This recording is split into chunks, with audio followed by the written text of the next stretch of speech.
Hello, everybody. You're listening to the Big Chill Podcast. This is episode 706, NFL Week 1 Recap.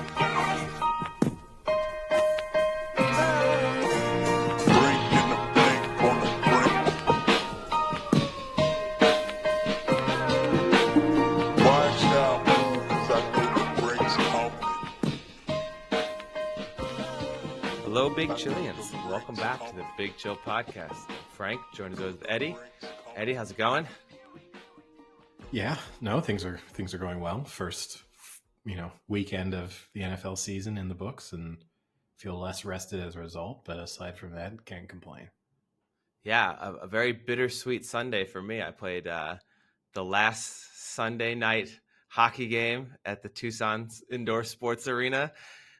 Won the championship in style, and then got to watch the rest of the Lions-Rams games at the bar at the rink while we all said this is going to be the last Sunday we ever get to play with each other. It's quite bittersweet. I did double down on the Lions. Nice.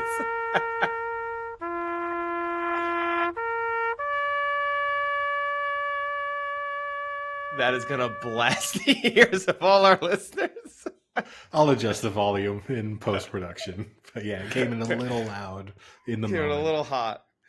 But yeah, I did get to double down on the Lions when they were down 3 into that final drive. So that was kind of nice. But yeah, good Sunday. Long Sunday. Well, a long few days, actually, of NFL. But Sunday in particular felt kind of long. Maybe having to watch the Giants in the first set of games made it feel extra long. Yeah, it did feel long. Both Sunday felt long, and I didn't even see all of Sunday because I was traveling. I was in Brussels for the weekend, and I traveled back, and so I missed... What terrible planning by your part. Yeah, I missed the first half of the first set of games. I was on the train, so I was just following those on my phone, and then saw the second half. I was back for the second half. So, to be honest with you, when I missed the first half of most of those games, I thought I wasn't missing too much because it looked like we were about to have a major upset in the Bills-Cardinals game, and the Jags kind of comfortably disposing of the Dolphins, and then an upset in the Bengals-Patriots game, and only the Patriots managed to hold on to the surprise there. But yeah, no, I'll give it this. I don't think it was the best weekend of football in terms of quality of play, but at least there were a lot of games that went fairly close to the wire. Yeah. I mean, witching hour hit strong in that early set of games. It did. Was this a new development? Speaking of red zone, I don't remember. Maybe I'm wrong on this. He made the big deal out of the fact that when the two games were finishing, that the Browns Cowboys game would not be covered on red zone. Yeah, it's always been for the last 4 or 5 years. Okay, they can't show only one. If there's only one game left, they're not allowed to show it by whatever the rules are. And maybe it was just weird because the Cowboys-Browns game had 10 minutes left in it when everything else was finishing up, so it felt like there was forever. But it could also be, though, it's only for national. So do you have it legally internationally ever? Because then they can show it. Then they're allowed to show it. It's only nationally that they can't. Sky has red zone, for example. Yeah. And it would just cut, that channel would just cut to the one remaining game. So maybe that's why you haven't noticed it much. Yeah. Yeah, another weird rule. So, should we kind of go through things in sort of the order in which they happened? Start with the Thursday night game, which feels forever ago now. It does. It doesn't feel like week one. It feels like that was the first week of preseason. That was the Super Bowl. Yeah. But yeah, the Eagles playing against the Ravens. Sorry, the Chiefs against the Ravens. Yeah, I guess it was long ago. Yeah. Did you get hit by a bus in Brussels? Possibly. Not one of quick review of Brussels. Really enjoyed it. Really lucky with the weather. Nice city overall. In terms of there's just enough stuff to see and do in a 48-hour period. Not one of Europe's most beautiful cities. It has to be said. Ooh, shots fired. Yeah, there's very, very nice parts, but the most of it not particularly attractive. Belgian people a little weird, so there's that part of it too. And surprising. You just burn countries left and right. Well, it's surprising to feed off of that. A surprising number of Americans were there for a country and a destination that definitely, for anyone listening who's planning a European trip at any point in the future, Brussels does not need to be on your European trip. Like until you've exhausted a ton of places, but it's surprising. I can see why it is though, because I think when Americans will look up like major European cities, I think Brussels pops up, and also it's just a short train away from Paris. So you go to Paris, you go to Brussels, then you can go to like Germany or something like that. It's like, yeah, it's a quick in-betweener. No, for sure. And it was the beer festival weekend. So obviously if you were a big beer drinker, how are those beers? Yeah, it was unfortunate timing for me. So no alcohol is yet to be consumed.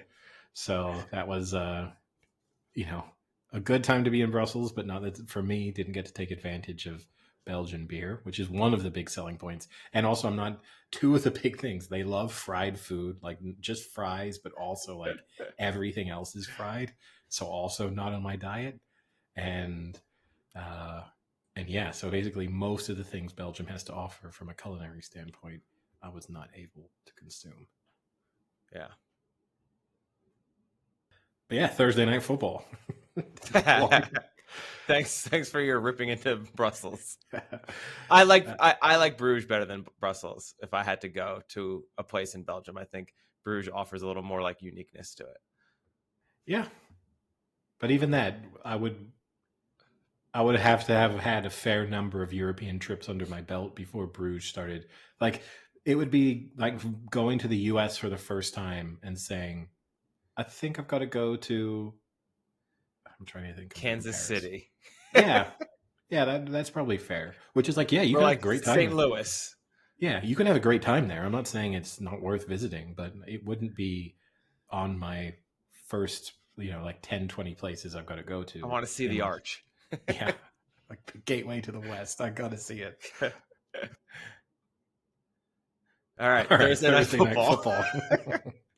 So I tried to say Kansas City as a segue, but then I changed it to St. Louis. Just Baltimore. I don't really know what Kansas City offers. Yeah. Baltimore actually is probably a pretty good one because it's like on the East Coast and it's like it's by DC, it's by Philly, it's even kind of by New York City. Like you could hit them all, but do you really need to hit Baltimore when you hit them all? I mean, in fairness, you need to hit DC and Philly.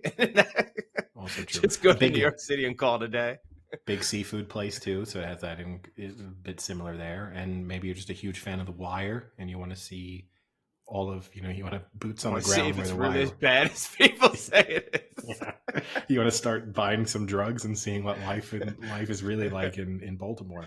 Okay, Thursday night football. Ravens, Chiefs went right down to the final play of the game.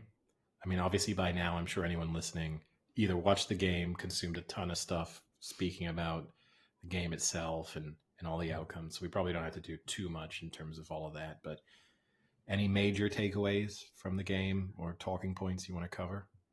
Yeah, I think they're both playoff teams. I think they both played well on both sides of the ball. Like, I think the Ravens defense played well, but the Chiefs offense just made some big plays, and the same the other way as well.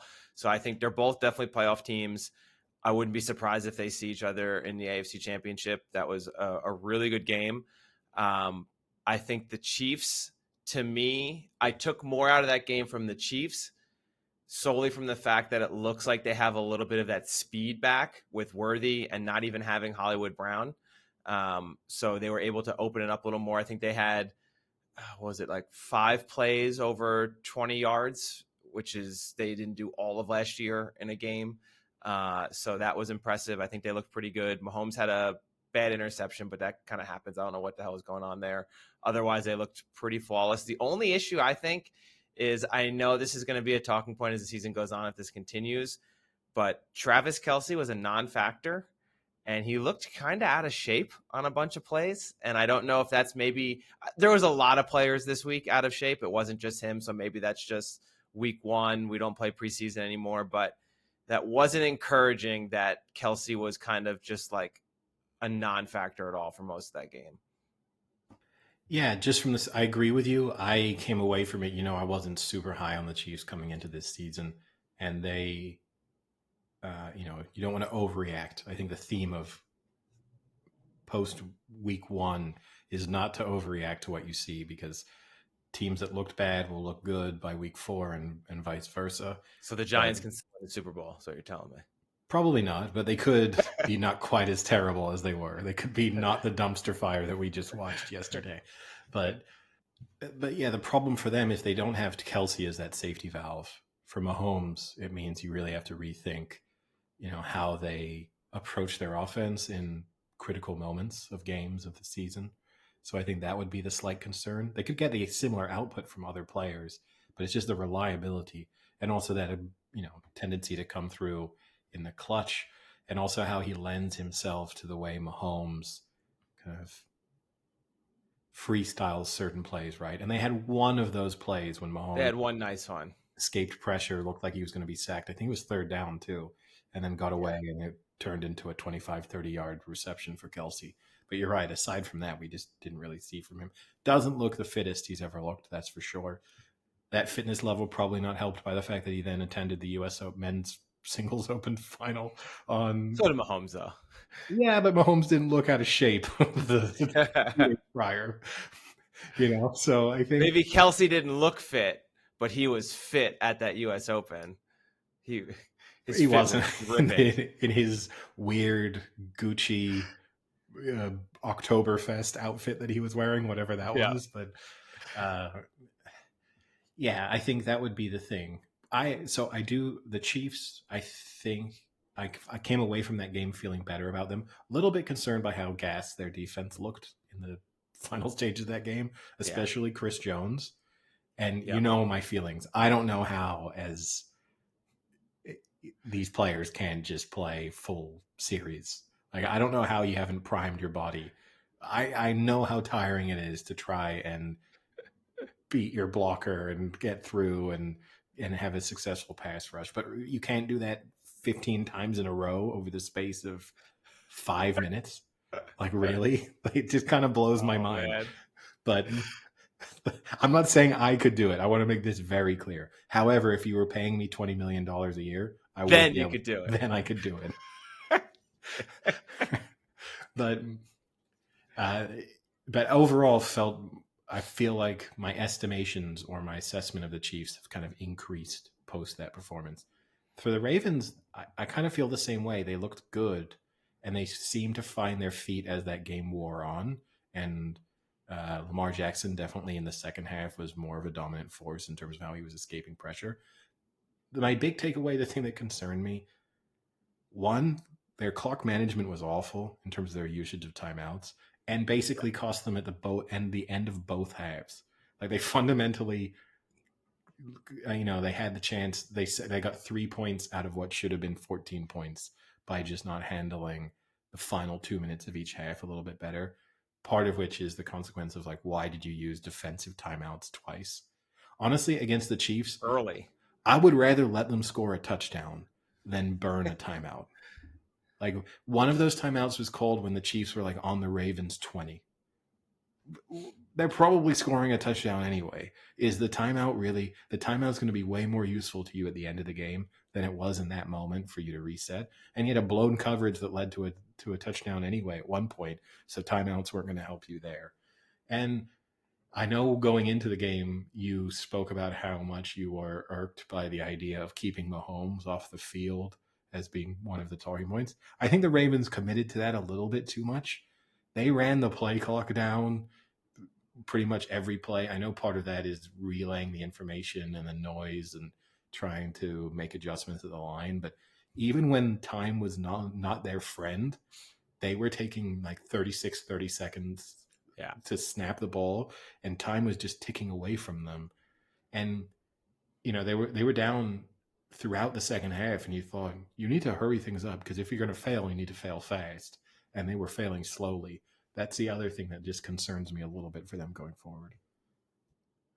Yeah, and then, the Ravens to me were what I think most people think the Ravens are, rely on Lamar Jackson to make big plays, big throws, big runs. I will say, and I will probably stand by this statement to the day I die, Lamar Jackson is not an elite thrower. They had that game won twice on those last three. Well, so let's say all three times. The last throw was a nice throw. Well, tied. Could have been slightly better. Tied. They would have went for 2 and probably gotten it. But those first 2 throws he made, those guys were absolutely wide open, and he missed them badly both times. As an elite thrower, you can't miss those throws. I'll say it now, and it has no relevance. Patrick Mahomes does not miss those throws once, definitely not twice. I like, he's an amazing player, and he is a 2-time MVP, and I'm not taking anything away from him, but you have to hit those throws. Those are game-winning, Super Bowl-winning type throws, and it kind of is shocking that he missed both of those. The first one's particularly bad because that's how the play was drawn up. And I know in the moment they were like, oh, he didn't get his feet properly set. He's not under immediate pressure. Like, he has the time to make, it's not the hardest throw in the world. He just has to kind of lob it over everyone to the back corner and it's a touchdown.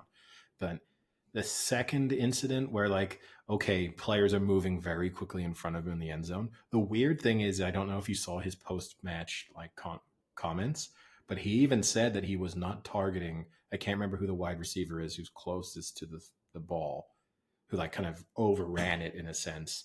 I can't remember which wide receiver that was, whether that was Flowers or not. But it was Flowers or Bateman. He said he was not targeting him, that he's actually making the throw to the player. Yeah. And maybe don't say that. No. My takeaway from that was like, oh, it was kind of defensible because things were moving really quickly. You're moving to your right. The players are streaming across you. There's coverage moving across you. And okay, you thought he was stopping and he didn't stop. And so you hit the wrong spot of the end zone. But to tell me you were aiming for someone else, now I've got real concerns about your throwing accuracy. But the good news for him is he's still adamant that the third attempt was a touchdown. I mean, that was going to be my last point. Is he was quoted post game as saying, "I thought it was a touchdown. I still think it's a touchdown." And then Isaiah Likely also said something similar, and I just don't get it. Like, the picture cannot be more clear that you're on the line. It's unfortunate. Does that make a difference? Like, no, maybe not, but that's the fucking rule. And the rule is you had your toe on the line. It's not a touchdown. I'm sorry. So that was kind of annoying that they were consistently adamant that they still thought it was a touchdown. Apparently they can't see anymore. The other thing that kind of annoyed me, Isaiah Likely, I like him. He's a good player, but he is quickly going to become the guy who runs his mouth a little too much, just because that's who he thinks he is, and he's having a few good games. But his quote at the end of the game was, "If this is the best they got, good luck in the postseason." Well, I would argue if this is the best you got, good luck in the postseason, because you just lost to the team that'll probably beat you. Like, at a point, just shut the fuck up. You lost the game. I know you think you should have won because that should have been a touchdown, but it wasn't, and you lost. So let it go. They also didn't have Hollywood Brown. They also didn't play their best game. They missed a few. They had 4 or 5 drops. They had one drop at like the 5-yard line that would have been probably a touchdown. So you could cancel those plays out equally almost. So, like, whatever. It's week 1, buddy. Yeah, and also they're back-to-back defending Super Bowl champions. So, that's the kind of statement you get to make as a defending Super Bowl champion, not as the challengers. It's a little bit of a tough look. But final thoughts. Yeah, he was clearly out. Like, once they went to because there was the first replay where you're like, well, maybe his toe isn't down. His toe is clearly over the line, but maybe it's not down. And then you see the version where it's like, okay, the toe's down. I guess you can. Did it matter? Absolutely not. You can make that argument that football's so weird in terms of how, establishing, like when you have possession and how much possession you have to have. It's very inconsistent. So, he lands on his heels. Why isn't the catch complete sort of at that moment? But, and then it's not as if the rule requires you to have your full foot down. You can drag your toe out for a fraction of a second and go out of bounds on the sidelines, and that's okay. But when you're catching it in the end zone and your heel lands down first, like if he toe tapped, that would have been okay. But your heel landing first and then your toes going out of bounds isn't. it does seem like a strange interpretation of when you establish possession. But that's a larger discussion. My other big takeaway was in a sport that also seems is multi billion-dollar business and has all this accuracy built into it. I don't know. The line at the back of the end zone was nowhere near straight. Like, I know that's Ravens fans complaining, but you do literally look at that line and see, hold on a second, like they've just walked along with that paint, and there's parts of that end zone that are smaller than others, and that makes no sense in terms of what they're dealing with.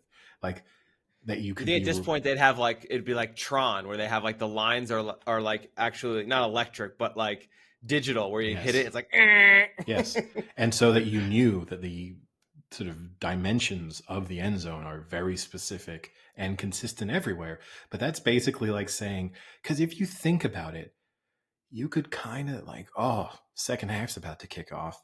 We better refresh the paint a little bit on the back of that end zone. It's getting, bring the we Zamboni out. just shaved, a couple centimeters off the back of the end zone. Probably won't matter, but maybe it will. You never Oh, is know. this your new Bills like anti-Chiefs conspiracy It theory? isn't a conspiracy. I don't think that's what they did, but you know what I mean? Like, once you start allowing non-straight lines and just kind of a little bit of randomness within the dimensions, you do bring that potentially into play.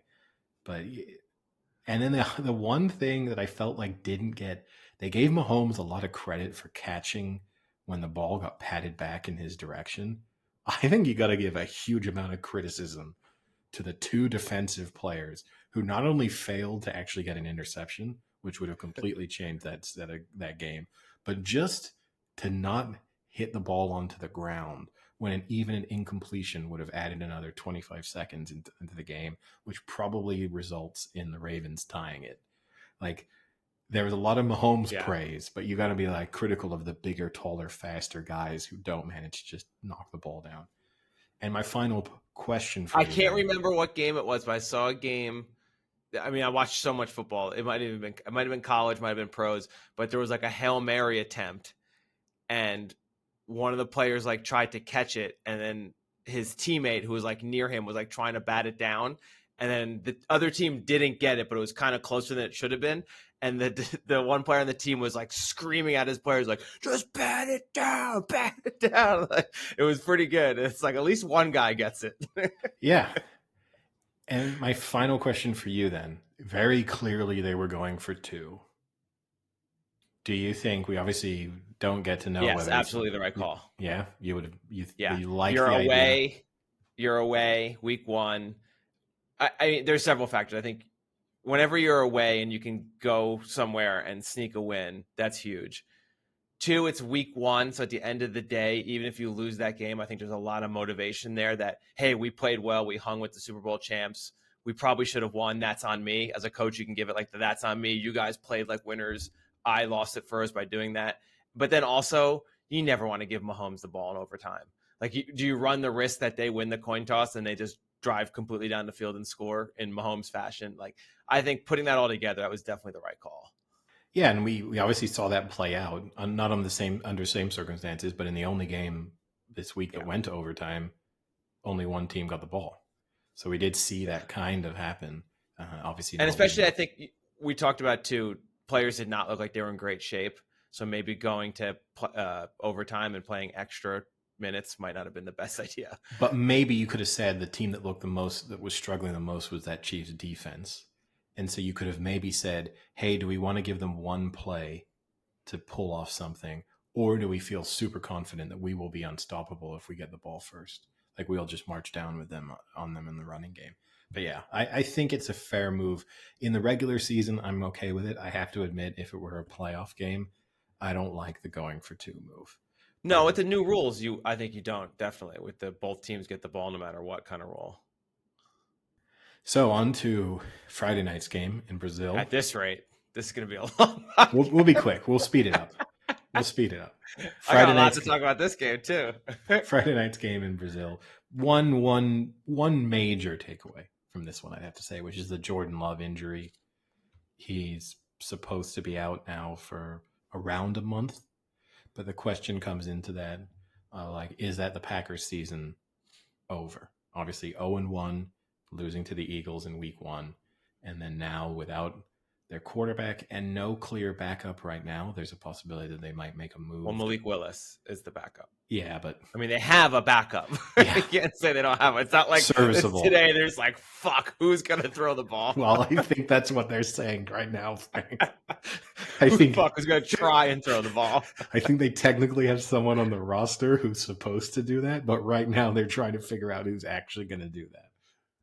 Yeah, it's a shame for the Packers for sure. I actually thought the Packers were the better team here. I was not sold on the Eagles. I don't think Jalen Hurts looked particularly well. Stats might show a little otherwise. I saw one nice stat was that he was actually pretty better than normal against the blitz, which could be encouraging. But overall, I wasn't blown away. Being a Giants fan, there was so much Saquon talk. Both my family chats, all the Instagram follow things I have, the worst move in Giants history. You let this guy go. It's one game. No one that was in the Giants front office who let Saquon go would ever have said, no, he's actually not really that good of a running back. If you asked any of them, they would have said, yeah, he's extremely explosive. He can be a game changer. He makes big plays. The knock is he doesn't play a full season. You can't take this letting Saquon go off of one game in week 1 against tired defenses. Like, let's see if he plays 17. Then maybe it was a terrible decision. Even then, wait to see how many years he can do this for. You're not going to pay the guy the most money as a running back ever to play one season. Let this play out a little bit. But he did look good, and he definitely adds to that offense. But I'm still just not, for some reason, I'm just not sold on the Eagles. No, I'm not either. I agree with your full assessment there. I also think it's worth saying to Giants fans going into kind of meltdown over this. It's, I'll say, similar to the Christian McCaffrey going to the Niners thing. In Christian McCaffrey obviously suffered injuries throughout his time in Carolina. Part of the reason, too, is when you're in a bad team that's not competitive, you get shut down a lot more easily. So Saquon Barkley might play more games for the Eagles just because with 3 weeks left in the season, they're actually in the playoff hunt, Super Bowl hunt. And so he plays through an injury that when he was playing for the Giants, he might have said, you know what? I think that's me done. We've got 3 wins on this season. I don't need to ruin my career playing a meaningless game in December, January. So that will also be a little bit of a difference maker in terms of how much he plays. But yeah, I came away from it feeling pretty much the same way I did about the Eagles. I thought the Packers kind of look good overall, but the Jordan Love injury is obviously a major concern. The thing that might save them is you look at their schedule. They have the Colts next. That's a tough one. Then they have the Titans. That feels like you don't need the best quarterback in the world to beat the Titans. Then the Vikings, probably similar circumstances.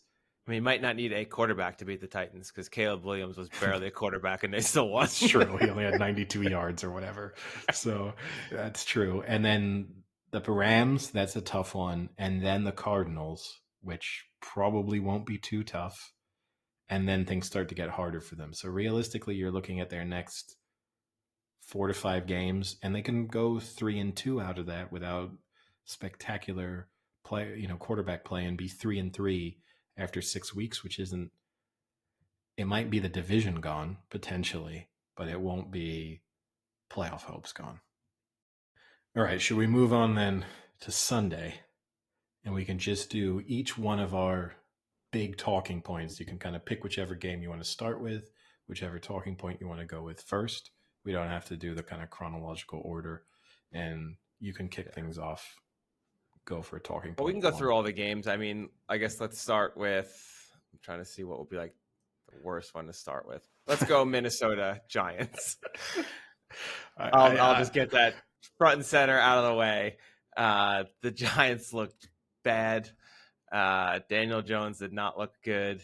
It was a rough game. Luckily, I had it just on my laptop, and then I had the big screen TV had the red zone on.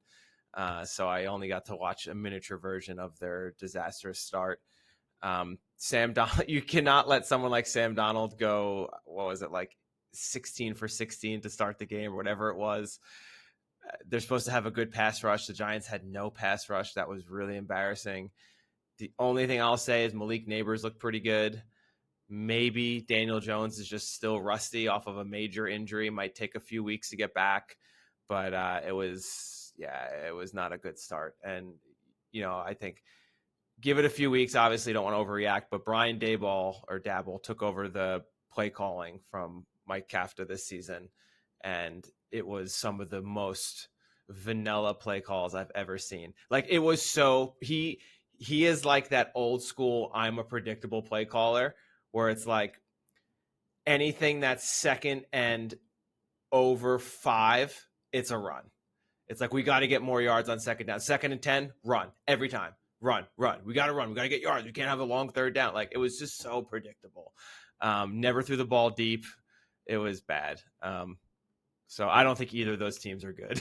even though the Vikings put up 28, like they are not good. You might have been slightly disrespectful to Sam Darnold there, who helped his MVP cause with his Week 1 performance. Great QBR, nice pass completion percentage.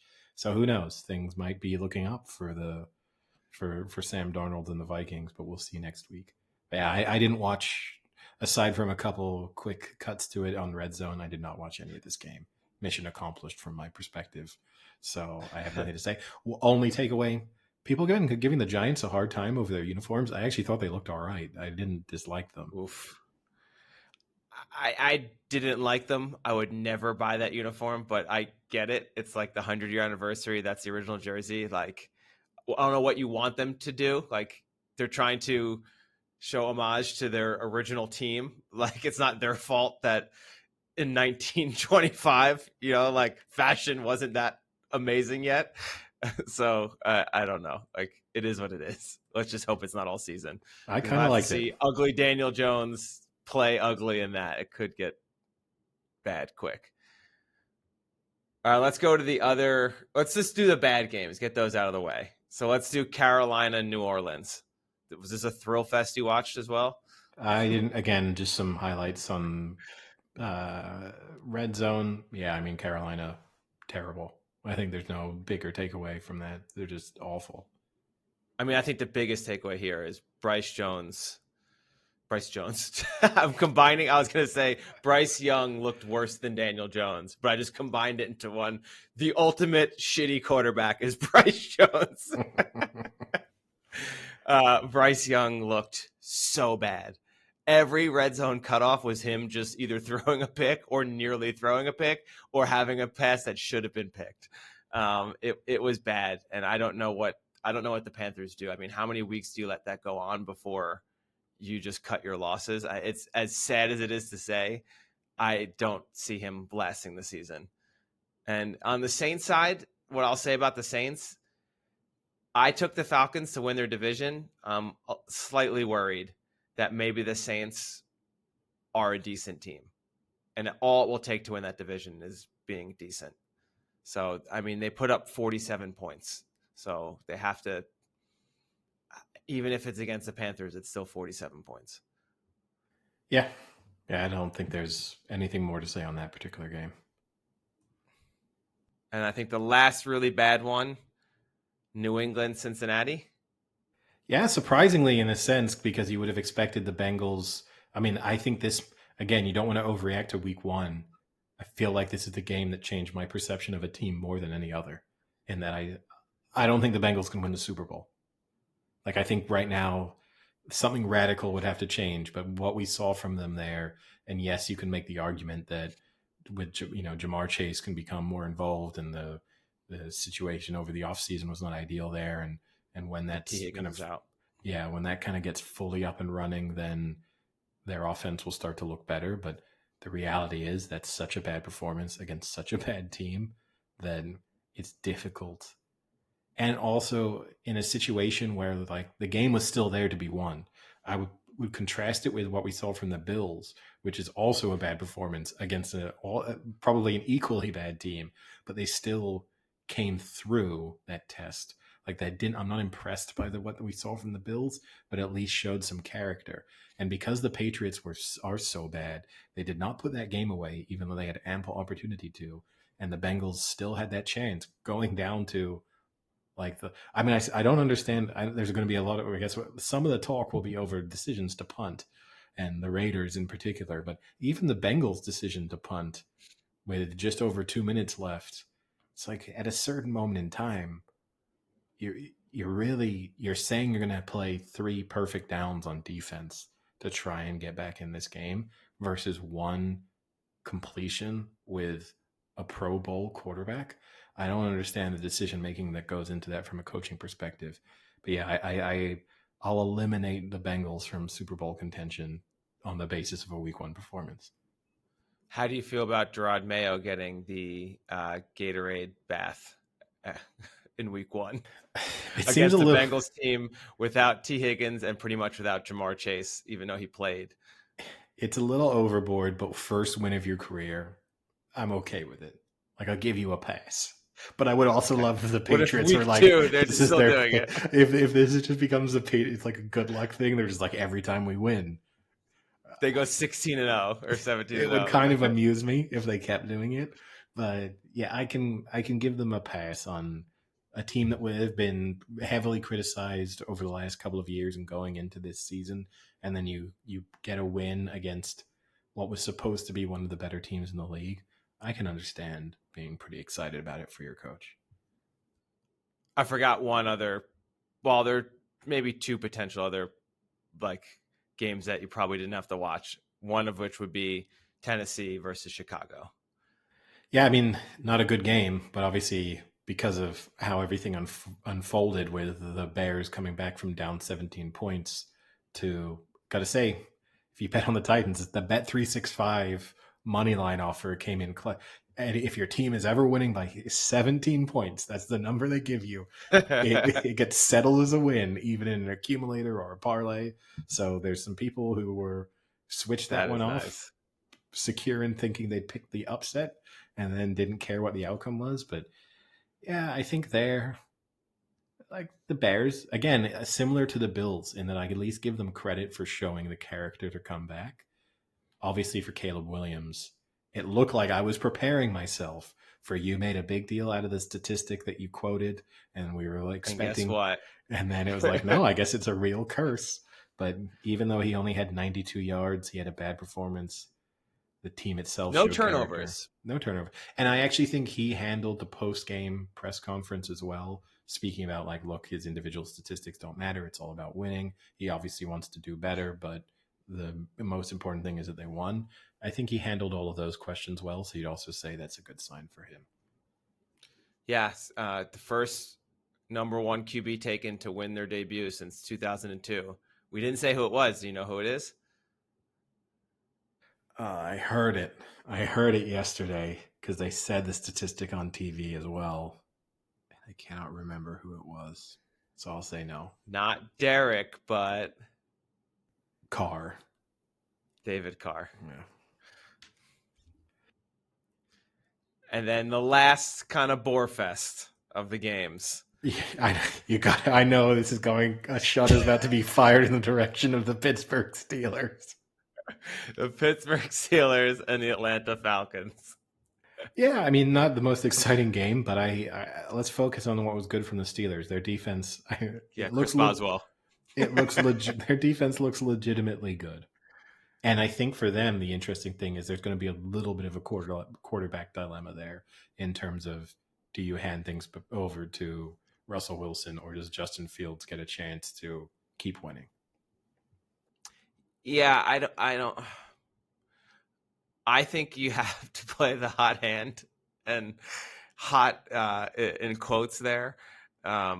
Fields, he was 156 passing, 57 rushing, so over 200 total yards. Didn't turn the ball over, which is good, especially for Fields. I think that's an improvement.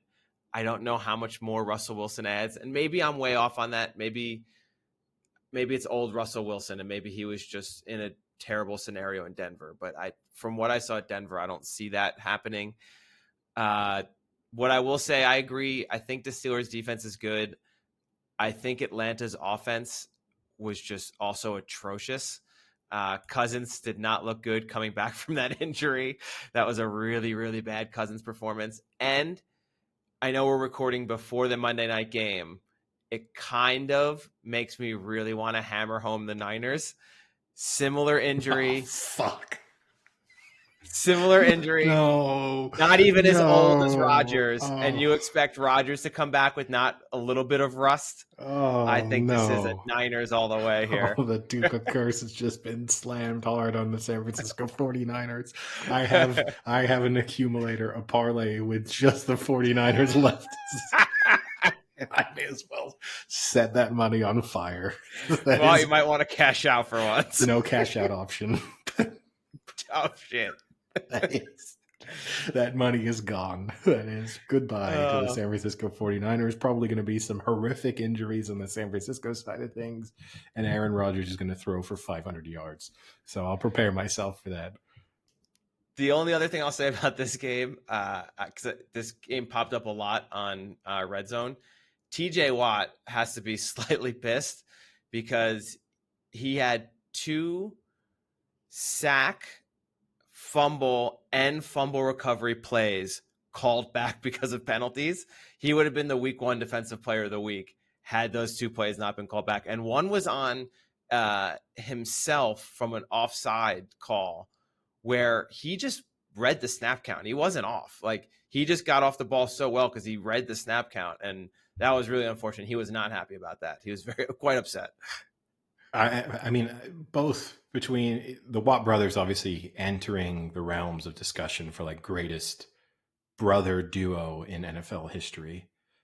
Stiff competition there because there's lots of options available. But they're definitely, in terms of elite status within their positions, they're in contention. Like, they're on the short list. Quite spectacular that neither one of them will probably manage to have a meaningful season in their career in terms of their teams. Like, true. It's hard to have 2 players be arguably the very best in their positions over a sustained period of time in a position where you can really make a difference to the outcome of games, both of whom have managed to do it. And okay, there was a few Cardinals seasons where they were like in the playoffs early on but still not real Super Bowl contenders. It is quite remarkable that they'll get to the end of it and be like, well, neither one of us came close. Yeah. So out of those games, those slight bore fests, are you buying any of those winners? So that would be the Vikings, the Bears, the Pats, or the Steelers.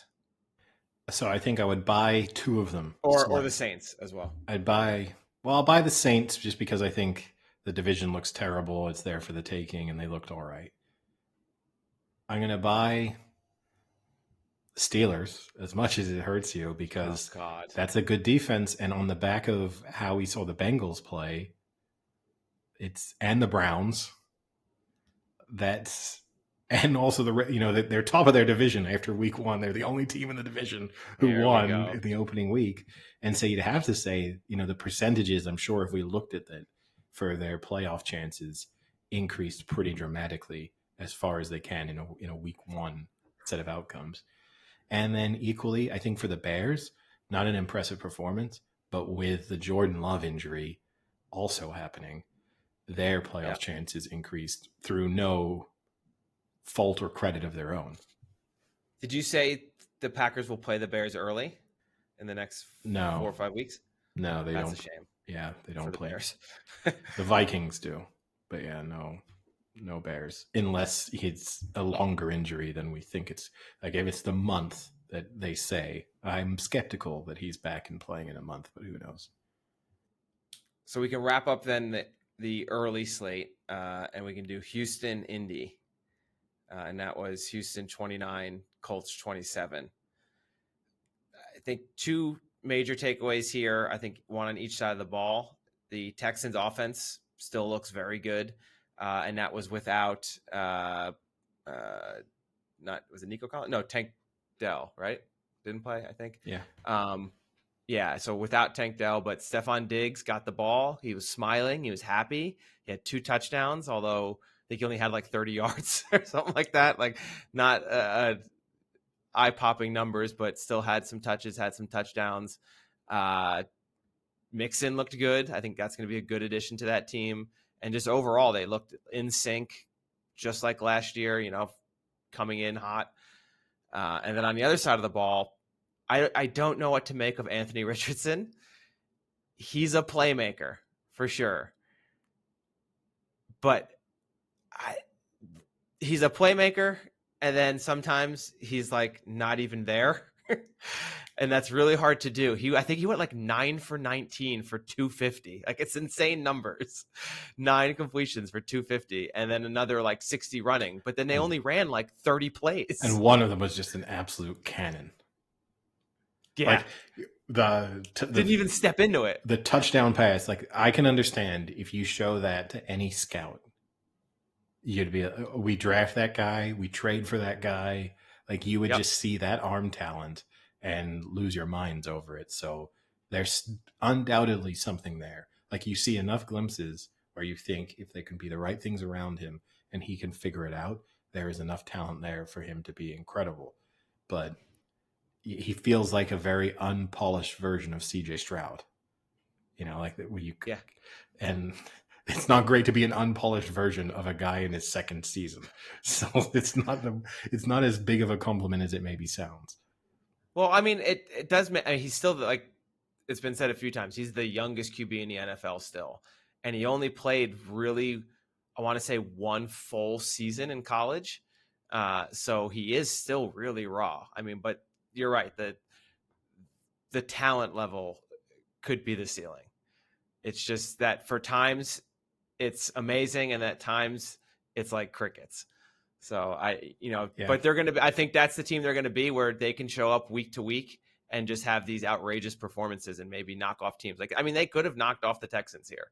It was definitely possible. Yeah, I kind of feel that way almost about both of these teams. It feels like the Texans are just a little bit of a better version of the Colts, but I still you kind of have lingering doubts about them as a result of the way this game played out, which was, again, they had plenty of opportunities to put it beyond doubt, and they let the Colts hang around and nearly snatch it at the end. So, yeah, I don't come away from that thinking, there's a lot of people who have the Colts as a dark horse Super Bowl contender, or, the team that really should be spoken about more. I mean, the Texans, sorry. Again, week 1 overreaction, but I feel like maybe they won't have progressed as much from last year as we thought they could. All right. And then the only other early game we haven't discussed, Dolphins, Jags. Oh, no, we kind of briefly discussed Arizona. It. And Buffalo, Arizona. 2 big comebacks. The more surprising one was the Dolphins, in the sense that the Jags, with that type of lead, you would have just thought good enough team to hold on. Everything swung on a fumble in the end zone, followed up by Tyreek Hill making a huge play.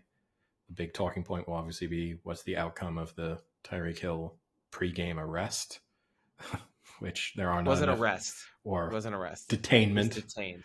Okay, not enough details. I mean, there is a big difference. There is a big difference. However, when I'm laying on the ground with my hands behind me in handcuffs, the differences become more semantic than practical.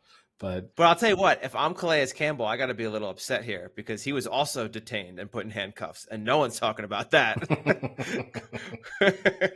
But yeah, not enough details emerged to really know. It's a tough one, because you want to give him the benefit of the doubt, but then, as sad as it is to say, history of NFL players tells you it's sometimes hard to give them the benefit of the doubt. But yeah, not a great look. I want to dig into this a little more here. One, I think Hill said post-game that something along the lines of, I'm paraphrasing here, he did what his uncle taught him to do, and you just put your hands on the steering wheel and you be quiet. That's what he said. The reason he apparently got detained was because the officer said he didn't like the tone about which he was speaking to him and the words he was using or something along those lines. So there's definitely already a disconnect as to whether Tyreek Hill shut his mouth and put his hands on his steering wheel or whether he ran his mouth and got pulled out of the car for it. The part that makes me worry that Tyreek Hill might slightly be fabricating this is supposedly Drew Rosenhaus, his agent, was also in the car with him. And Drew Rosenhaus has not said a word about what happened. So if it was literally Hill stood there, said nothing, and the officer was just being a complete asshole, then I think Rosenhaus would have come out and been like, I was there. Like, he did everything right. This just maybe was some sort of misunderstanding. With the fact that nothing's been said, I'm slightly worried. Well, he did do a pregame. He did speak to the press. The agent did speak to the press. He didn't say a lot in the quotes that came out. But the one thing I would say, you could go one or two ways. Either he's not saying a lot because there is more to the story and it would make Tyreek Hill look guilty, or he's not saying a lot because they're planning on filing a lawsuit and he doesn't want to say anything publicly before that lawsuit comes around. Maybe. No, but those are the two possibilities, right? I don't think obviously neither one of them are great in terms of what it means for either side at some point, but strange story. And then also that person has been put on administrative leave. So obviously he probably didn't handle the situation to the best of his abilities regardless. And look, I'm not a police officer. I'm not going to judge them too harshly in terms of obviously there was no bad outcome really from this. But if you're arresting or stopping Tyreek Hill and but stopping him in his car and it's Tyreek Hill, right? The type of car, the location he was in, then you see him. I feel like he's got to go pretty overboard. I got to know the optics of I'm going to go and handcuff him. He's got to go really overboard with what he says to me. And I'm sure that will piss some police officers off by saying you treat everyone equally, as you probably, you should do. But I think I just have the sense in the back of my mind, do I really want to arrest this superstar because he was a little rude to me? Probably not. If that's all that happened, if it was I didn't like his attitude, you got to know that's not going to go down particularly well. Yeah. It is just a really weird, because again, if Rosenhaus is in the car, Eddie, let's say for the sake of this story, you are actually good at a sport and you are in the professional levels. Yeah. And I'm riding in the car with you as your good friend. I'm surprisingly, as crazy as the story is, not good at sports. And I'm just there to support you. Yeah. And you get pulled over. Am I just going to sit there and let you berate a police officer? I think I would be like, hey, man, calm down, dude. You're actually surprisingly good at your job. Let's not ruin it. Just shut up. You don't have to keep shitting on the me. Ticket. But scenario doesn't happen because in this universe where I'm really great at sports, I'm still a lawyer. You have a driver. I'm still a lawyer and I'm representing myself. No one else is in the car. So problem one addressed. Problem Case two. in point, just have a driver. Also, why wouldn't you have a driver? But in two, I don't know. It's probably hard to contain the ego of Tyreek Hill, right? This is a guy who, so I think it's probably tough. But anyway, Dolphins, not super impressive. Jags, maybe not as bad as they sometimes look. Not a great Trevor Lawrence performance, not the worst. The Dolphins, probably a little bit disappointing that they needed a huge slice of luck in terms of the sequence of events to be able to beat a pretty mediocre Jags team. Feels like it's a little bit talking about buying or selling, probably selling the Dolphins slightly on the back of that. 92% chance of winning they had before ETN fumbled in the end zone. Yeah. Before they scored the touchdown. Yeah. Or would have scored a touchdown. And then, Bills, Cardinals, we can go, obviously, another big comeback. And as I said, I give the Bills credit, but it feels like more of the same from this Bills team, which is you can't totally trust them. Josh Allen is great, but there's just some issues with him. The defense isn't always as good as it should be. For the Cardinals to move the ball on them as easily as they did is a bit concerning, especially without that involving any type of contribution from Marvin Harrison Jr. If you'd told me that the Cardinals were going to score 28 points and you would have thought this involved some explosive debut from, the most highly thought of wide receiver prospect in years. Turns out he was kind of a non-factor, and the Cardinals still moved the ball pretty easily. So, yeah, I think not too much to say. At least the Bills, they get a little bit of credit for the comeback, but it still makes me a little bit concerned for them going forward that they struggled this much against a bad Cardinals team. Yeah, watching that game when they were down and then Josh Allen had that fumble off the sack, I had like just a tiny, it just came up from deep within, maybe just this little urge of wanting to say, is Josh Allen just a slightly overrated? Maybe he does cost his team some wins. And then pretty much directly after that, he just put the fucking team on his back and carried them to victory. 2 rushing touchdowns, 2 passing touchdowns, was pretty much unstoppable after that fumble. So I think he is as good as he is, even though some of those stats, like having the most fumbles in the league since he started, are there. In spite of those stats, he is still winning his team games pretty much by himself. Yeah, agreed. On to the afternoon slate of games, which again, we could be regularly critical of the NFL for this fact, but okay, there were 4, right? But still, like, can't we get a better balance between the early games and the late games? Like, you put yourself through all, like, the red zone is flooded with games in the first half, and then the second half, especially with one of them starting 20 minutes later, feels like you can kind of actually just flick between the games pretty easily. Could do with one more game in the afternoon slate. Shall we start things off then with the big talking point from the afternoon, which was the Chargers Raiders and the decision from Antonio Pierce to punt with 7 minutes and 15 seconds left in the fourth quarter. They were down 6 points. They were on the Chargers 43, and it was 4th and 1, and they punted. We like expected goals, and the kind of expected win outcome going for it would have increased the Raiders' chances of winning by 8.5%. And instead, punting reduced their win percentage by 13%. Yeah, I don't get it. I know what the answer is going to be. It's Antonio Pierce. He's an old school, hard knock football player, and this is what you do: you punt, you pin them deep, and that's how you win games. You pin them deep. In today's NFL, it's almost too easy to get a yard. Like, just look at what the Eagles do. Look at what the Bills do. Just let your fucking quarterback put his head down and push forward. Like, it's not that difficult when you can push a player for 30 seconds after a play to get a first down. It's such a dumb call. Like, I don't understand it.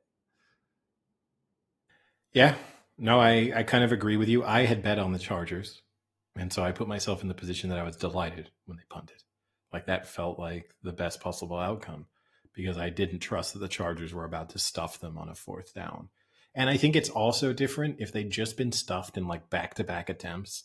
You maybe make the decision of like, you know what? Let's just punt. Let's cut our losses and punt here. But that wasn't the scenario. So that you also feel differently then. It's one of the worst punts since they started tracking the like win percentage outcomes in 1999.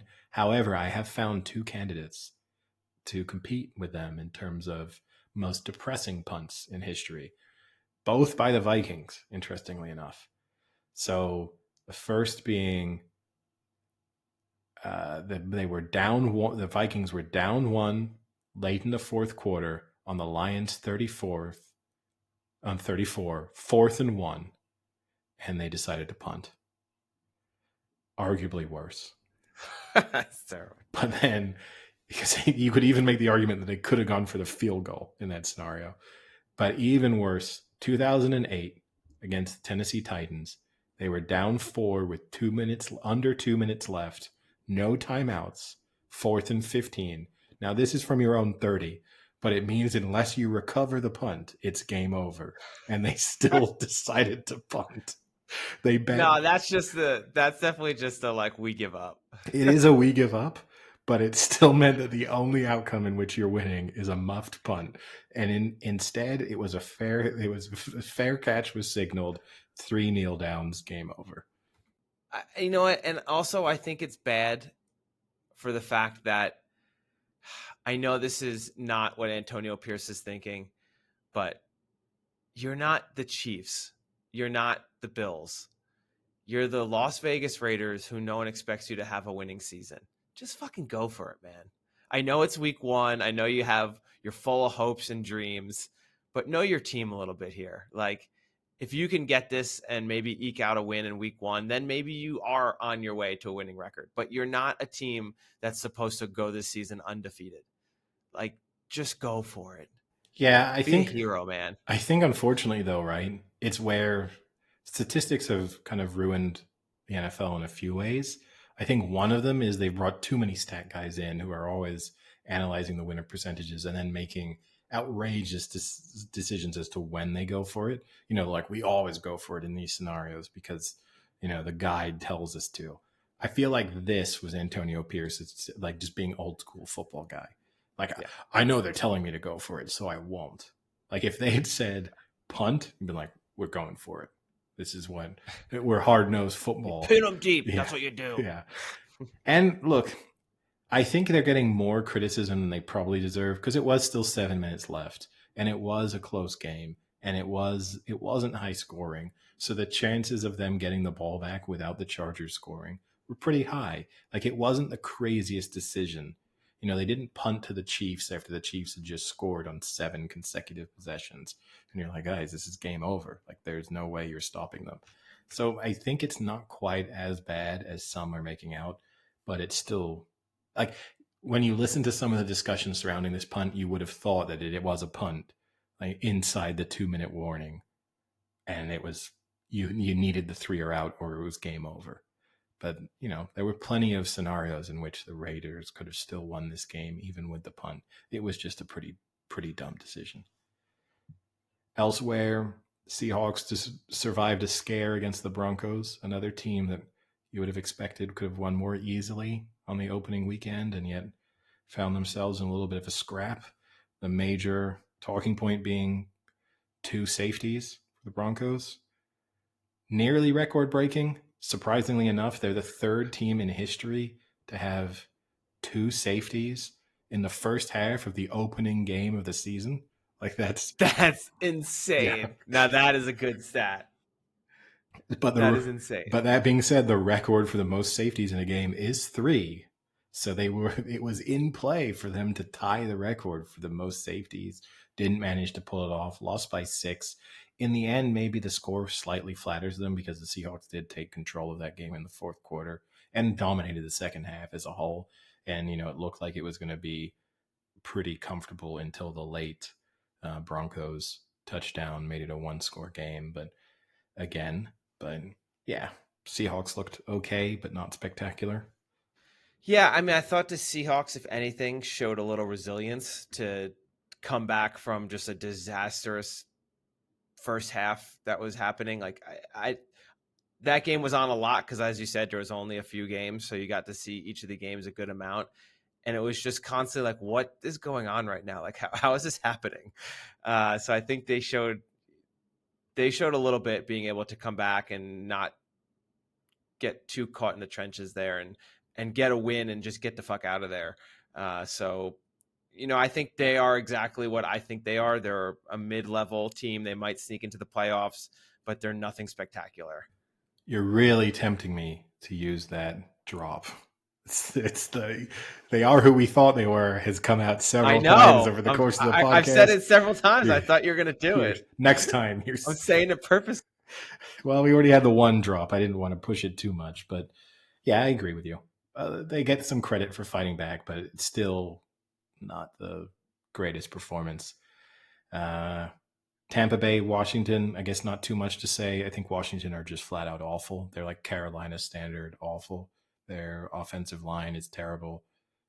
I think their defense is terrible, and they're going to struggle to win a game. Like, really bad scenario to be a young quarterback in as well. Like those are two landing spots, two terrible landing spots for a young quarterback.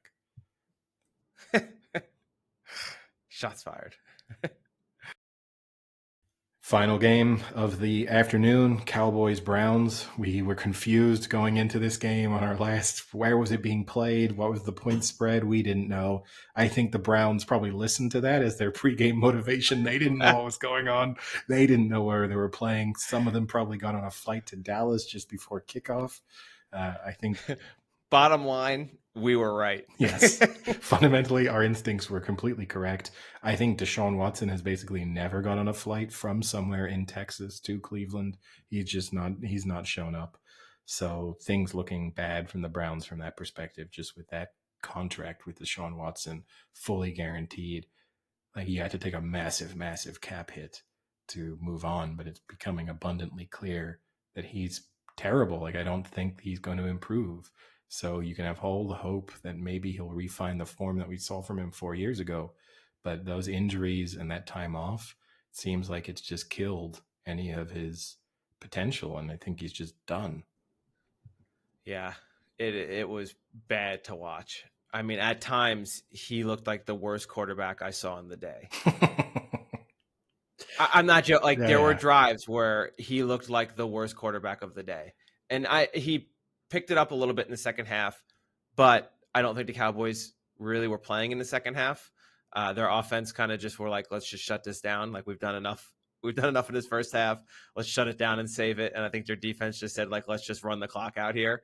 So I don't really take much from the fact that he had a slightly better stat line in that second half, because when they were coming for him in that first half, he was a disaster. Yeah, no, I agree. And I just don't, I think at this point, right, you have to put Jameis Winston in pretty soon, because at least Jameis Winston would be fun and like a positive personality. At least he brings some comic relief to losses. At the moment, there's nothing to smile about from a Browns perspective. And then Sunday Night Football, only game that went to overtime so far, before we get on to obviously tonight's game. And you got the Lions-Rams. Lions were up by 14 points beginning the second half, and then their offense just kind of shut down until the final drive of the fourth quarter to tie it late and send it to overtime, and then were unstoppable in overtime. They just marched down the field, didn't have any negative plays, I don't think, on the drive. They just ran the ball down the throats of the Rams, and it kind of made you wonder, why didn't you do that a couple more times in the third and fourth quarter and put the game to bed? But, at least they got it done in the end, I suppose, from their perspective. It didn't change my perception really of either of these teams. The Rams are okay to pretty good and feisty, and the Lions have very good aspects of their game, but maybe just have moments where things don't quite work for them. Yeah, I might definitely think, like I said, I'm bookending here. I definitely think both of these teams are playoff teams. I think actually the Rams look pretty good. I'm a good friend, Eddie, so I'm gonna allow you the opportunity to take back some of the criticism you gave to Cooper Kupp in our preview. I think you said something, will he even be a factor, or if he can even still play, or just a lot of disrespect thrown in Cooper Kupp's way. Yes, there was. There was a ton of disrespect thrown towards Cooper Kupp. My doubts, I will allow you to take it back. No, I'll clarify. I'll give you the week one take back. I will clarify, and then I will not retract. I will clarify that the question over Cooper Kupp is, can he stay healthy over a sustained period of time? And the doubts for me. You said worse than that. I'll go back and I'll listen to it. I don't believe I did, but I think it was just more some skepticism about how healthy can he be over the course of a season, which is. You said, will he even be a factor anymore? Well, will he be a factor? Will he be a factor because he might only play 7 games? That's what I mean by that. I'm not doubting his ability, but he had 14 receptions. Yeah, that's great. And he was going to end the season with 24. So it's. Wow. Okay. I gave you the opportunity.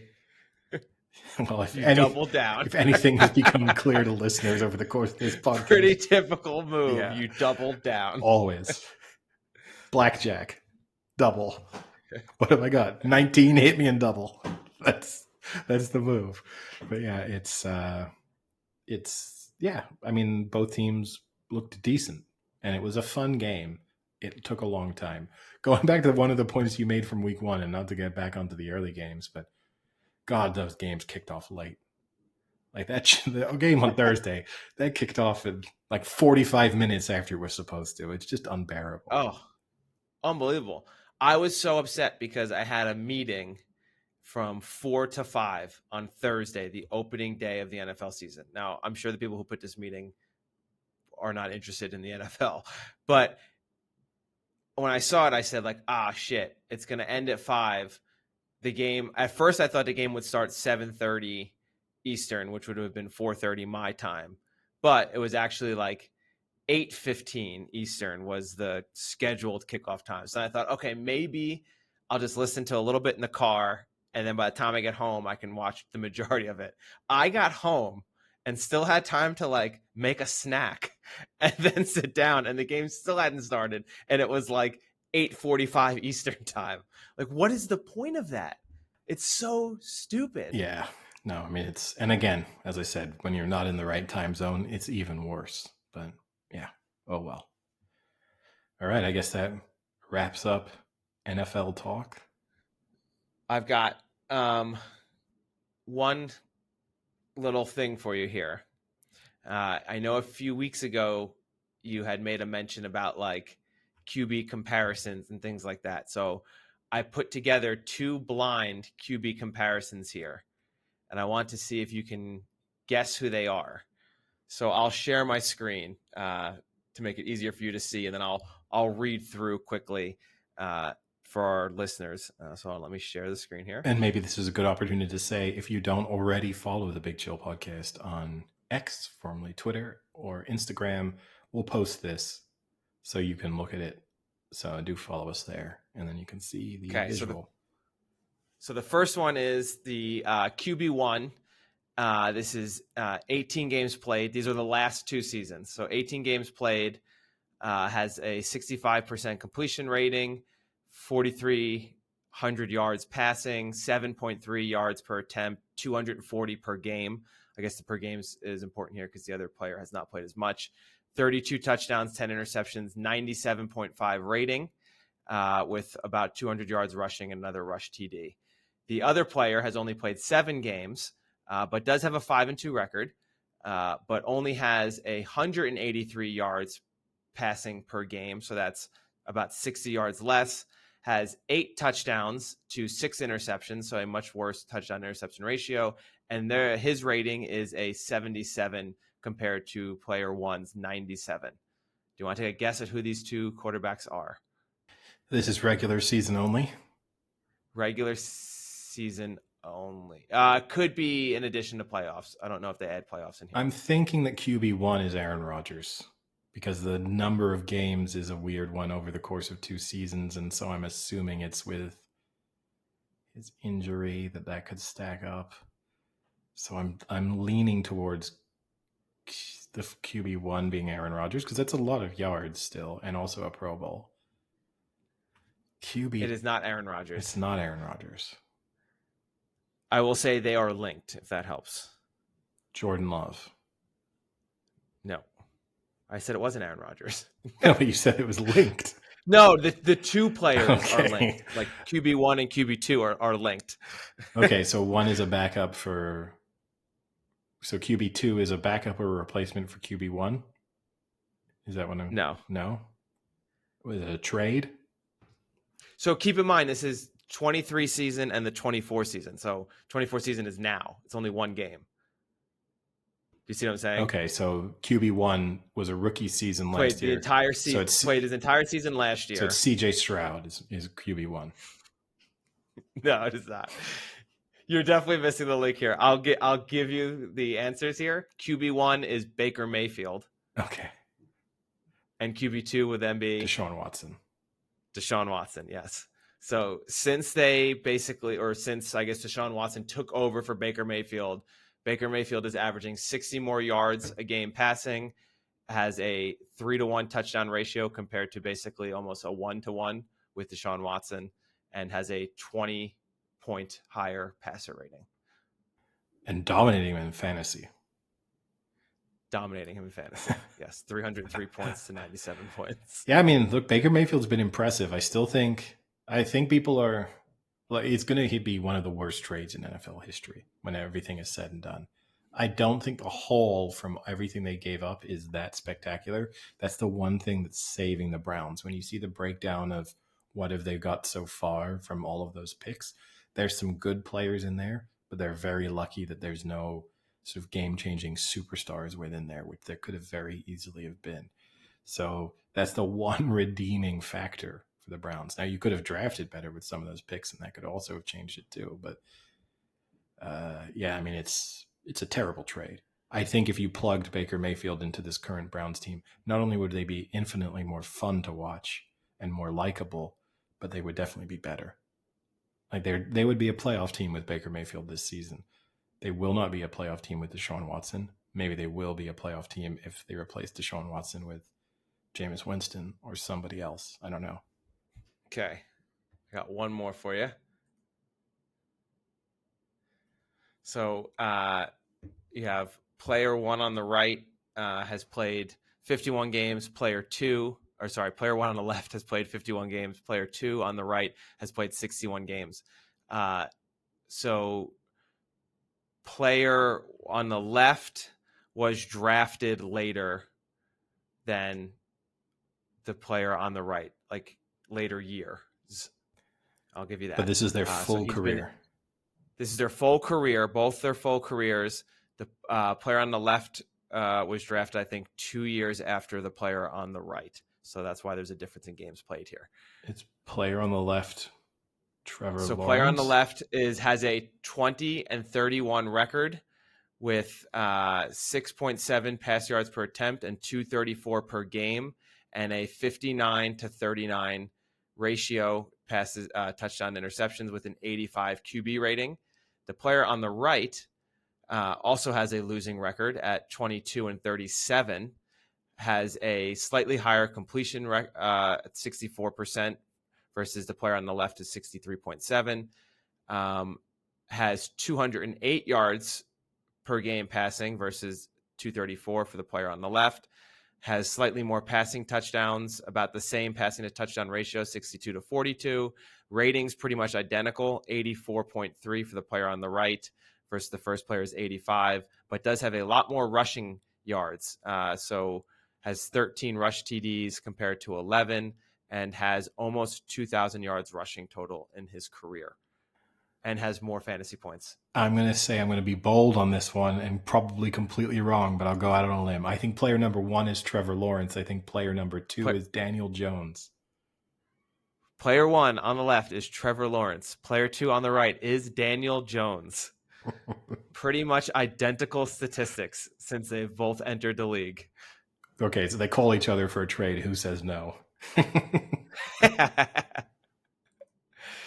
So the other part I will say about that is I brought that one up because part of the criticism with letting Saquon go that everyone is saying is, instead we gave Daniel Jones this fucking outrageous contract. He's so overpaid, blah, blah, blah. Daniel Jones is the 16th highest paid quarterback in the NFL. Trevor Lawrence is the third highest paid quarterback in the NFL. If anything, the Giants have made an amazing deal by having Daniel Jones in his second contract, not even be in the top 15 of quarterbacks. I get it. He is not an elite QB, but to have a QB in their second run, not even hit the top 15 in a contract is actually really, really good. So when you compare that to Trevor Lawrence, who's the third highest paid quarterback in the NFL, and they have almost identical statistics, it's not that bad of a move. The contract is fine. Like the ultimate thing is it may be keeping you slightly in purgatory, but the contract itself is not bad. Like it's not a bad deal for the reasons you pointed out. Like, you know, most quarterbacks when they sign new deals now are signing record deals. You think they're paying Dak Prescott now $60 million a year. So, or you got the Deshaun Watson deal on a fully guaranteed albatross around your neck. So yeah, the problem with Daniel Jones is not the contract. There's a lot of other problems with Daniel Jones, but the contract is relatively team friendly. All right. In other sports, I suppose Again, international breaks, so not a lot of football to discuss. Quick couple talking points about England, though, very very rapidly. Harry Kane set to make his 100th appearance for England tomorrow, which is obviously a major milestone. And England at the weekend won their first match in the post Gareth Southgate era with Lee Carlsey as manager, interim manager for now, 2-0 against the Republic of Ireland. A game that was the focus was much more on national anthems and celebrations than it was on actual football. Declan Rice chose not to celebrate his goal, having played 3 matches, I believe, for the Republic of Ireland and come through their youth system before switching allegiances to England. Jack Grealish, who also went through the Ireland youth system, scored the England's second goal and happily celebrated. So 2 very different approaches. Both received criticism from different factions. Lee Carlsey said before the match that he was not going to sing the English national anthem. He is half English, half Irish, and represented Ireland 40 times, but never sang the national anthem when he represented Ireland, said he wasn't going to sing the national anthem, represented England. I think his reasoning for doing so is kind of stupid, because his defense was like, he wants to focus on the football and the national anthem is a distraction. I think that makes sense when you're a player. It makes a lot less sense when you're a manager. However, the people getting very upset about Lee Carlsey not singing the national anthem. It's worth noting Fabio Capello didn't sing the England national anthem when he was England manager. Sven-Göran Eriksson didn't sing the national anthem when he was England manager. It's the same people that like England, the England manager should be English and the England manager should sing the national anthem. They're the same people who are like free speech, absolute backers, who also complain about cancel culture and the fact that, the world's gone woke, PC culture gone mad. And your analysis of whether or not someone should be the England manager is whether or not they sing the national anthem before the game. I mean, it's so hypocritical to be complaining both about cancel culture and the importance of freedom of speech, and then saying that a manager, like one of the job requirements of being an England manager, is to sing the national anthem beforehand. It's stupid. Would I sing the national anthem? Sure. Do I care if he doesn't? Not one bit. If he wins the World Cup, is my lasting memory of the World Cup going to be Lee Carlsey not singing singing the national anthem beforehand? I doubt it, but who knows? Yeah, I mean, I don't really have much to say about this. I'm not really entrenched in this. Yeah, I don't know. Yeah, I mean, look, if you're really upset about Lee Carlsey not singing the national anthem, but you're also upset that, Ricky Gervais got canceled and then did a Netflix special, and Dave Chappelle got canceled and then did a Netflix special, and Jimmy Carr got canceled and then did a Netflix special. Like, pick a side that you're on. Either do you deserve to not have a job or a position? None of those people were canceled, right? But does something not specifically relating to your performance matter, or does it not? Like, if you can kind of be consistent in this, but unfortunately, most of the people who are being critical of Lee Carlsey are not. So, they don't have a leg to stand on really when it comes to some kind of rational critique of his decision to sing it or not. The one thing I'd say about Lee Carlsey is maybe just address it less. Like, the less he speaks about it, I think the less of a story it will be. But ultimately, who really cares? But yeah, there we go. But you did get 2 former Irish players, scoring against Ireland. Yeah, and look, that was the bet I should have took. Yeah, I do think there's a larger discussion to be had about people switching allegiances, having already represented their country. And I know there are the rules regarding, competitive appearances, and with 3 caps, there's like certain specific requirements as to when you're locked in. I don't know. It all makes me a little bit uncomfortable in every sport. I don't like that Joel Embiid was suddenly playing basketball for the U.S. this summer and, wasn't previously. And yeah, should Jack Grealish and Declan Rice be playing for Ireland, having chosen to go through the Irish youth system and get caps for the Republic of Ireland? Probably. I think probably they should say, hey, unfortunately, it turns out you became better footballers than you thought you were going to be, and England became an option. but you should have bet on yourselves when you were making your decision as to who you represented. It makes me a little uncomfortable. At the same time, both Jack Grealish and Declan Rice feel very English to me in terms of personality and culture and, like all of those things. So, I don't feel like we have these kind of transplants representing us that, don't, where it feels slightly strange. Whereas Ireland have had plenty of English players go over and represent Ireland because a great great grandmother once drank a pint of Guinness, So I don't understand why they're just. Man. Well, I could, it's a list as long as my arm, including Lee Carlsey for that matter. I don't know why the Irish decide to so viciously boo English players who go the other way. I mean, they should equally be booing all the English players who have represented them over the last 30 years. Their footballing hero is Jackie Charlton, who took them to the 1994 World Cup. Jackie Charlton, was an English footballer who won the World Cup in 1966, and yet they embraced him as manager of the Irish national team.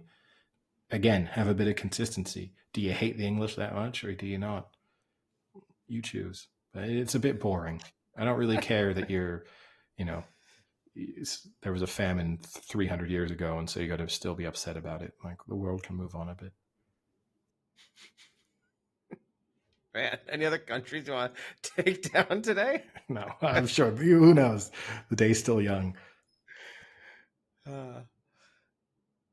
So quickly, and I'll just before I get comments, oh. I know the famine close to 200-ish years, before we get some people making. Oh, that's your your course correction. Yeah. Okay. I'll be more annoyed by the pedantic comments on the internet than I will be by people being critical of my opinion. I love that. That's your course correction. Okay. College football, not much to really discuss, except Colorado losing to Nebraska 28-10. When the whole Colorado Deion Sanders thing started, I was a fan, but I'm quickly starting to go anti-Colorado, rooting whenever they're playing someone. I'm always rooting for the other team. Nebraska in particular, I honestly thought they were the better team anyway, but the way the announcers even announced this game, it's as if Colorado is a top 5 team and Nebraska was like having the upset of a season. I mean, they're a better team on paper and they were a better team there. Like, at some point this has to stop. Like, we can't just believe that Deion Sanders thinks his team is the best team in the country, that everyone just suddenly randomly believes it. I mean, they have a terrible O-line, a terrible D-line. They have 2 good players on their team, one of which is his son.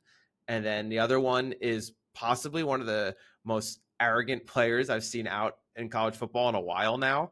Like, actively screaming at coaches and players and opposing players, his own players.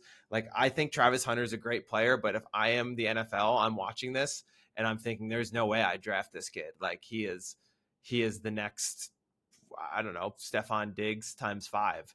Like, it was not a good look. You could have picked a player with worse performances, but yeah, I get from a difficulty level. I agree with you. They, we spoke about it last week too. They just get too much attention. I guess we're contributing to it in some respects, but yeah, they don't warrant the level of national attention that they get. They're really not worth speaking about too much. And them losing and the discussions about Nebraska beating them detracted from like legitimate upsets, like Notre Dame losing. That was a huge surprise. Or the statement that Texas made in beating Michigan in the manner in which they did. Like, those are the things that should have really been the focus. Or like Iowa State beating Iowa in, at least a locally very significant game. And instead we, like, Colorado are still getting headlines. It's a bit confusing. And if anything, I think maybe Nebraska should be a bigger headline, because here's a university that used to be one of the top football universities in the country and has just dwindled in the last 15 years. And now it's cool to see that I won't say one because they have had some upswing when they brought Frost in as the coach, but that didn't work out. And now they have Matt Rule, who's doing a great job. But one transformative recruit in their true freshman QB, who's already starting, could literally turn around this entire franchise. Like sometimes that's all it takes is one great recruit to come in, get the ball rolling, and then next thing you know, the next 2-3 years, you have great recruiting classes and you're back in the top 20. So it would be really neat to see like a team like Nebraska come back from seemingly being dead in the water. I mean, having seasons of like 1 or 2 wins, like looking very bad and then coming back in the Big Ten. That'd be so cool to see, like a random resurgence like that in a big conference. So I think that should be somewhat of a talking point, that this could be the start of their turnaround. They could be a ranked team in the next few years. Yeah, no, I agree. But I guess one college football story that we did manage to cover a bit last week, but still relevant, was Roddy White's comments after the Clemson-Georgia game about, he tweeted out midway through the game, Clemson got way too many white dudes on the field on offense. This ain't them. You mean to tell me you only got one black dude out there making plays? That's a recruiting problem. Interesting discussion point from Roddy White. He semi-apologized afterwards. He said, I'm getting a lot of blowback for the too many white players comment. I apologize if someone thought I was being racist, which everybody around me knows I'm not. I looked out there and 10 of the 11 players were white, and I can't recall ever seeing a Clemson team like that.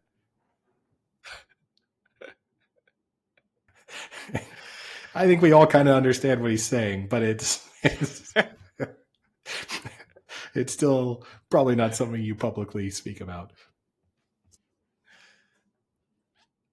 Yeah, I don't think we discussed that last week. It got a lot of attention. It got a lot of attention at the time, and he's kind of continued to comment on it and defend his statements. But and obviously it was the easy time to make the comment because they were getting blown out by Georgia, so it was the time when their team looked particularly bad. But yeah, it's it's an interesting one. It brought Roddy White back into public discussion, and he's kind of like one of those semi-forgotten. What happened to Roddy White? Yeah, like it's that interesting thing of a player who was so good, and yet as soon as he's retired, you just kind of forget about him ever having been there. All right. Any other sporting topics? I guess quickly say Yannick Sinner did win the men's singles title. Oh, yeah. Won the U.S. Open last night, beating Taylor Fritz. Bad beat for the U.S. Open. Yeah. They got to do something. You can't do it on week 1 of the NFL. Well, they always do. They've had a couple of weeks. They've got a couple of years. The men's final was on a Monday. I think just because of rain delays, that actually kind of lined up pretty well. I think in actual fact, they should play the game later. Like if they see how the NFL stacks up, it was playing during the first set of games, and you would have probably been better off having it in the second set when it's like, oh, there's 4 games and the U.S. Open final. You'd stand a better chance of having more attention. And then it was 3 sets. It was over pretty quickly. I mean, I got the flash score that it was starting, and I was like, oh, it's starting. And I was like, yeah, no way. I'm sorry. No, and yeah, obviously, maybe they were happy this year because it slightly just, distracted people away from the Yannick Sinner controversy.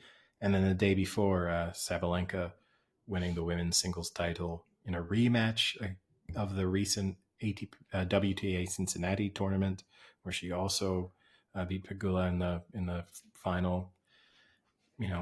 Pretty comfortable win for her.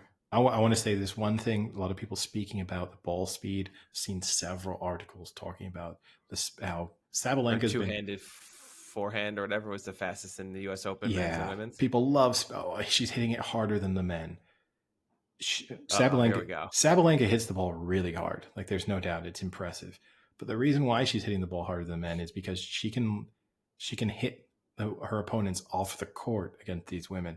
If she were doing that against a man, it wouldn't have the same kind of effect. Like obviously a lot of these guys can hit the ball as hard, if not harder than Sabalenka, but it doesn't give you a competitive advantage to just be like laying everything into your forehand, because a guy's just going to hit it back just as fast when you do. So that's not taking anything away from Sabalenka. She looks dominant at the moment on hard courts, but it just, There has to be more nuance when people decide to weigh into those types of debates. I've got one final non-sporting controversy that we can round things off with too, if you want. Well, yeah, go for it. Have you watched any of the Rings of Power yet? No, I have not. I'm sorry, I haven't gotten a chance. So save it. It's don't spoil. Well, things. I'll do the controversy thing. It's not a spoiler alert, but I've seen this week like 7 articles being critical of the Rings of Power for the way they use accents and the fact that use accents. Accents. Yeah. Okay. Yeah, so like all the elves, all the smart, powerful people have sort of English accents, and everybody else has these regional accents. American accents. Well, no, Irish accent, like West Country accent. The dumb yokels get to speak with a little of the weird accents. Now, there's 2 comments I'd say to that. Here we go. Here we go. One, they're supposed to be regional. They are like farmers or whatever. So they've chosen accents that are more appropriate if you are representing the real world in that way. But you're representing Middle Earth, Eddie. I know, but the real world. And second of all, those characters or those types of the whatever they are, species, races, I don't know how you properly refer to them within the Lord of the Rings universe. Like the hobbits are not supposed to be like they're in the end. Well, no, but I mean evolving into hobbits, okay. Right? You know what I mean? But like within the Tolkien universe, respected characters. So to give them the West Country accent or the Irish accent shouldn't be seen as like an insult. Like, why have you given it to these little traveler people? It's like, no, we know what the future holds in terms of how these characters will evolve and the significance that they play. So it's, again, it's me 2 shots at the Irish in one episode, but it's, it's the chance to. Would you rather some elves had Irish accents? And you think, oh, fucking annoying elves have Irish accents now. I mean, I think everyone should just have the accents they have. Yeah. Just a random mix. One guy's American, next guy suddenly sounds Croatian. Why not? Guess what, Eddie? We're in fucking Middle Earth. None of it matters. Well, that's true. It's all None fake. of it matters. If anything, they should make up new accents. Like, you should be like, what is that accent? And someone should be like, oh, that's northeastern Middle Earth. That's Numenor. Yeah. Yeah, well, his mother was from Rhinoceros, but his dad was from Redor, so it's a little combo. Did you just say rhinoceros? How do you know that's not a fucking place in Middle Earth? It could be. I know very little about the map. All right, any other topics to finish off on to take me out of the controversy? No, I'm just tempted to see if I can figure out like a controversial country you haven't targeted yet. There'll be plenty to go after next week. I have no doubt. Yeah. But on that note, I guess I'll look forward to the Duke of Curse coming down with all potential force on the San Francisco 49ers this evening now. Aaron Rodgers is going to have one of the worst games you've ever seen him have. Oh, God. All right. All right, I'll talk to you later. See ya. Cheerio.